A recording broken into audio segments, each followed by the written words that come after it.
For the artists, for the passionate. Welcome to the Adventures Elsewhere podcast.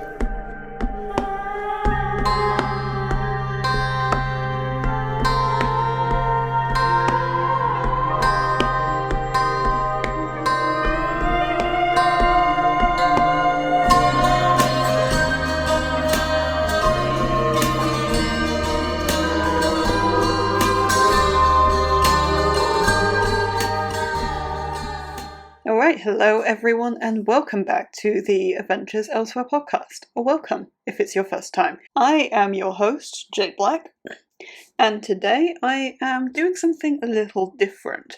I'm doing an in-depth dive into the process and everything, really, behind my first piece of officially published work, Count the Stars. So Count the Stars is a novelette, and it is being published in part of Shadowspark Publishing's annual Anthology, and this year that is Cozyish.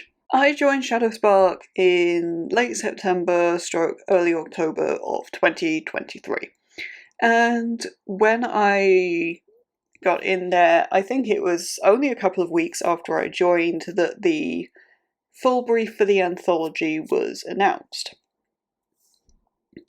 And they wanted people to sign up very quickly. I think there was like a month people had to do it, so I had to make a decision very quickly. And in order to do this, I took a good look at the brief, which was actually very open. Because the brief was originally actually 20k. It was going to be a 20k piece of writing that was cozy in some way, but not strictly cozy. And when I was thinking about whether I wanted to join or not, because in my heart I did want to join, but I thought 20k is quite a weird length, because I've been open before on the podcast that I have a background in flash fiction and in short stories. But it's really rare when I write shorts and flash that they go really anywhere above 3k, let alone 5k. I've never written anything really even close to 20k before. It's a very strange length for me, and I didn't really know how much story I'd need for that, in a way. So I had a good old think about my options, and I actually had two. The thing I originally thought of first was a piece surrounding a certain Mr. I Nagashima, and I thought about doing really the one part of his life that we don't explicitly see covered in the Determined ones, which is the period directly after the war, but before he joins Haru in politics. That little gap there, I thought, well, maybe I'll cover a bit of that time. And the other option was writing a slice of Isamu's backstory. And at the end of the day, I thought with I wasn't sure whether that would hit 20k for starters. I didn't know if actually, because that's quite a long period of time and how much you want to cover in what is effectively a short story, I wasn't sure whether there'd be enough happening in small spaces of time to fill that much space, or the danger was it would go the other way and end up being way too big. And I felt that was very risky to do for a brief, for basically a piece with a brief, that I needed to have a draft of that done by, in 6 months. While full-time stuff was going absolutely insane, like simultaneously going absolutely insane, and trying to work on Shadow on the Snow at the same time, I thought this is just too much of a risk to go for. I don't know really exactly what that's looking like. And with something like Isamu's backstory, that's a lot more vague. There are a lot more potential start and stop points. With that, it's much more easily expandable or contractable as needed. So eventually, that's the one I went with, and the brief actually dropped from 20k to 15k because so many people actually signed up to the anthology this year. I'll talk a bit more about that later. So I probably could have done Ai's backstory in that, but these anthologies happen every year. So you might want to keep an eye out for that. So let's talk about Count the Stars and Isamu's backstory and what I wanted to get out of this piece. So Isamu has always been one of my more elusive, determined ones. He was one of those ones that I knew from very early on was going to be an integral part of things. But I never really knew that much about him or how exactly he classed as a determined one. So this felt like a really good opportunity to learn more about him and his backstory and who that's led him to become, so that when it comes time to writing a scene on stage, I have a much better idea of who I'm dealing with, which I just haven't really had very well before with any of the determined ones. So I wanted to get into his backstory. I also was very, very conscious of not giving spoilers to any of the Determined Ones books, because obviously those aren't coming out for another year. So you can't really put, hey, spoiler warning if you haven't read Mr. Nekagami, because it's not out yet. And that's particularly difficult just because of Isamu's age. Because Isamu is a smidge older than I. He's really about the same age. The issue with that is, with a story like this, is that both Mr. Nakagami and Snakebite canonically have already started. So trying to integrate that in some way because, current affairs, without spoiling anything, that proved to be a bit of a challenge because I did really want to include Haru in this piece. Isamu and Haru are friends, and giving people who don't know Haru a little sneak peek of him in writing before Mr. Nakagami was something I just really wanted to do. So in terms of the drafting process and how I actually went about this, I mean, I'm a pantser, that's what I do, I put pen to paper and see what happens. And if you've been around this podcast a while, you know I like my playlists, but on this occasion I actually didn't have a playlist until the editing stage. I've actually got my playlist on the screen if you want to take a gander at that. I did also post it on my Pinterest a while ago at this point, but there's a board for Count the Stars, so you can find that pretty easily if that interests you. But yeah, I didn't have a playlist for this for the longest time, because I'd actually found a different way of drafting for this that I thought that worked so much better than I thought it would. And I did mention this fairly recently on the podcast about, and this sounds batshit, playing video games while writing and doing a couple of moves on the game and then, writing a couple of sentences, you get stuck on a sentence, okay, I'll make another couple of moves in the game, and by that time it's come to you. This piece, Count Stars, is actually where that originated from. And it originated in a game called Catch the Stars, which is a very, very good game, available on Switch, maybe PC, I don't know, I'm a Switch gamer. But I actually bought this game for this story.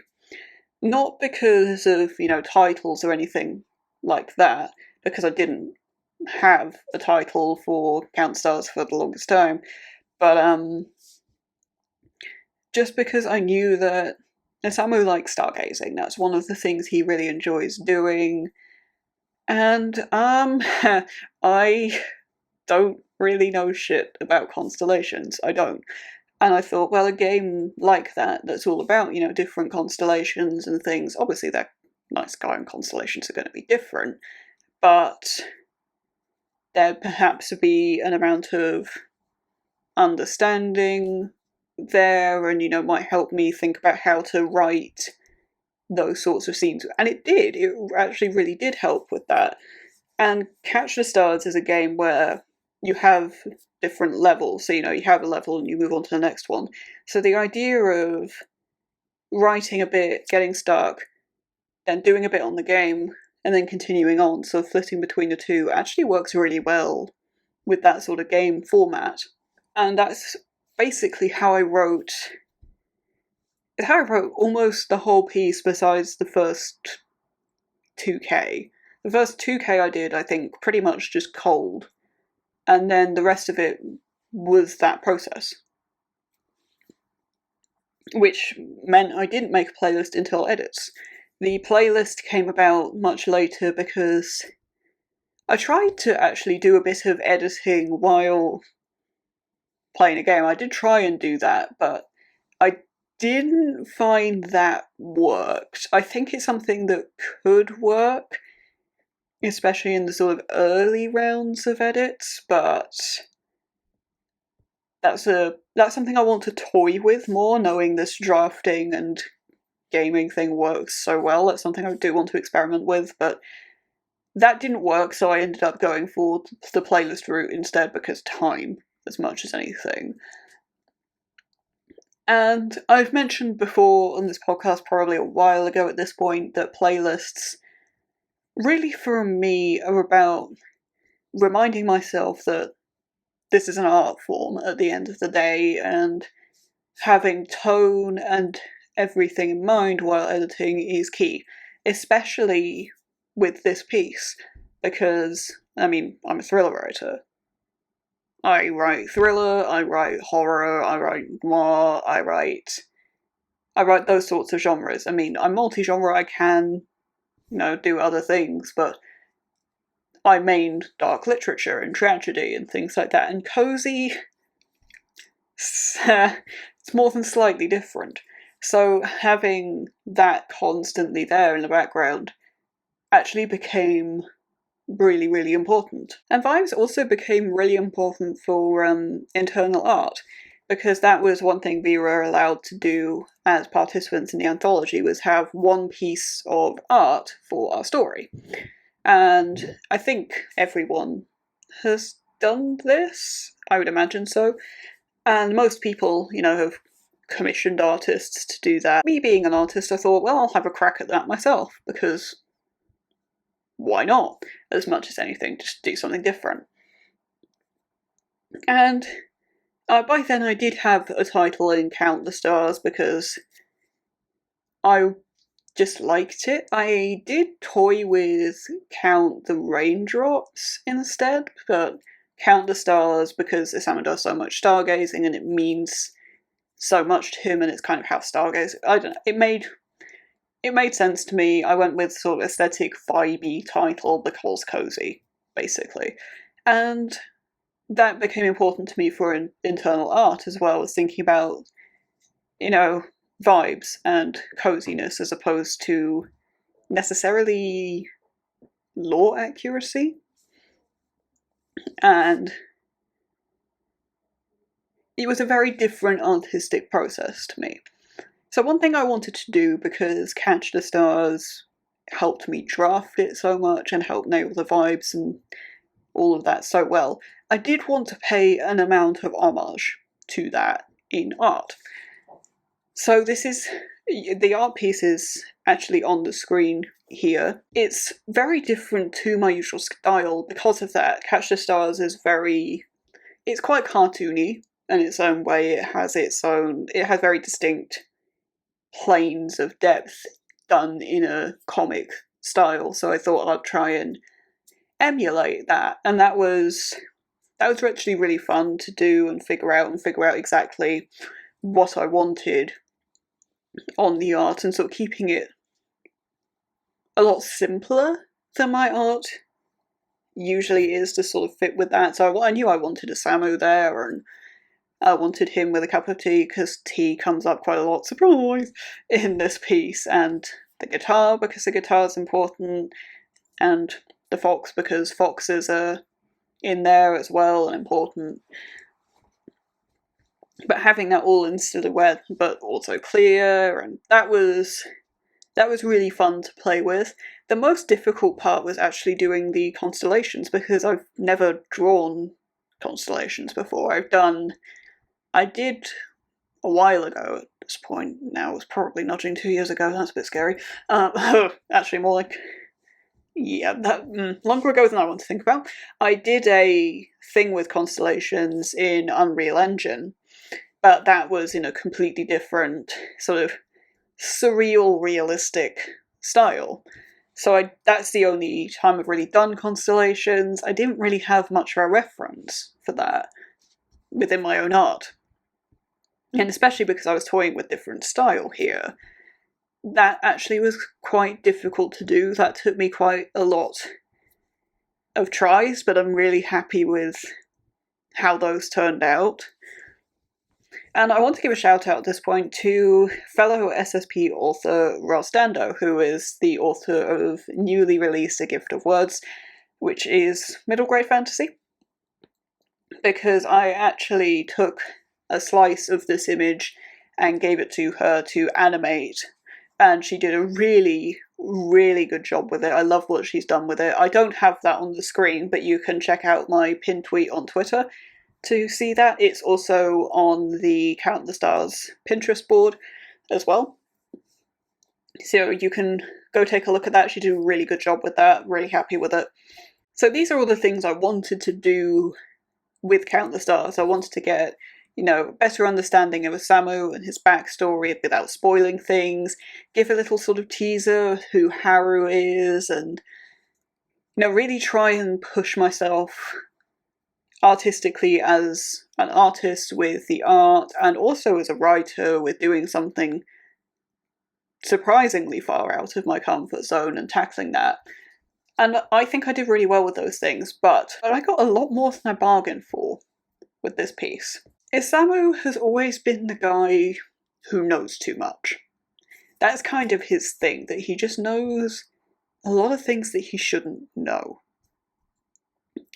However, the depth of this was something I was not prepared for, really at all. And in amongst drafting this piece,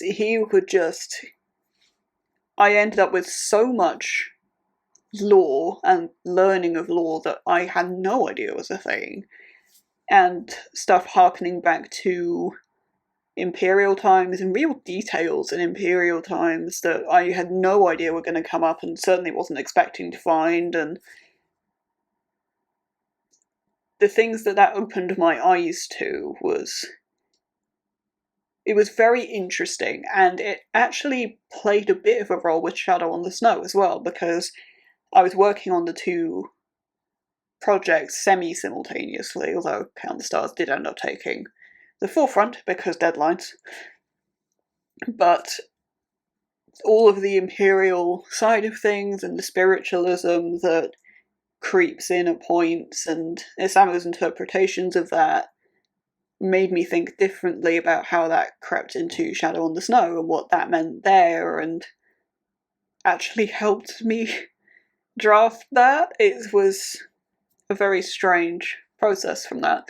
I also got a whole load more backstory from Isamu than I was expecting to get either. There's this whole other much darker layer that I ended up getting that is hinted at on page in Count the Stars, but you don't see it particularly. And yeah, I understand him as a character a lot better for that. And I understand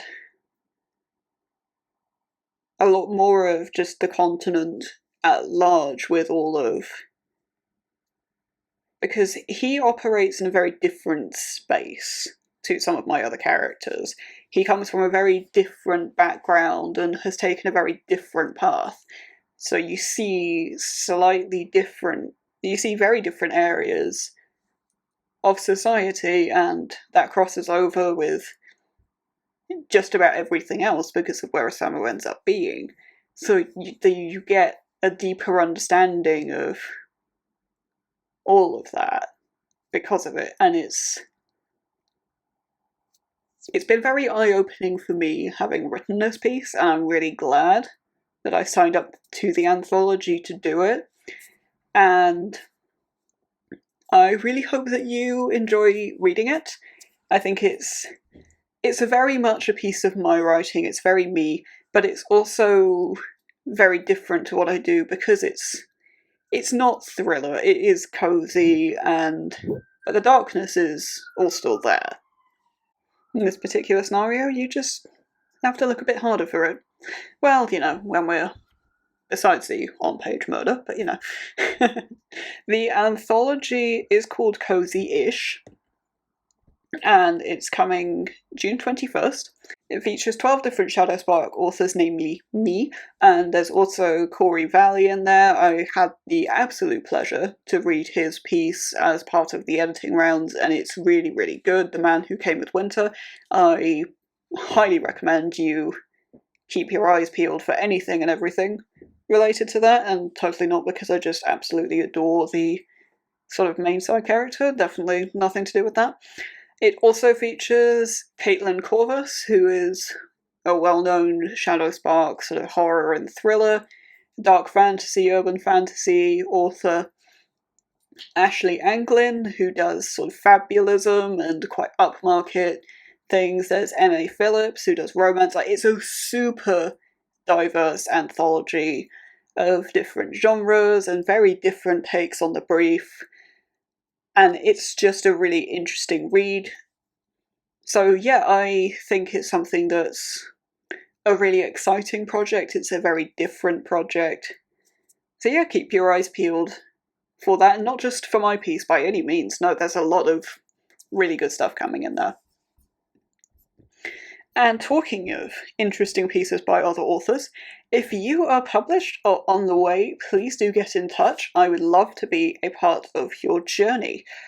Indie and self-pub, you are the people I want to hear from the most. If you're trad pub, I'll just cut that. A couple of things to note. There's no genre restriction, there's no age category restriction. It doesn't have to be a novel.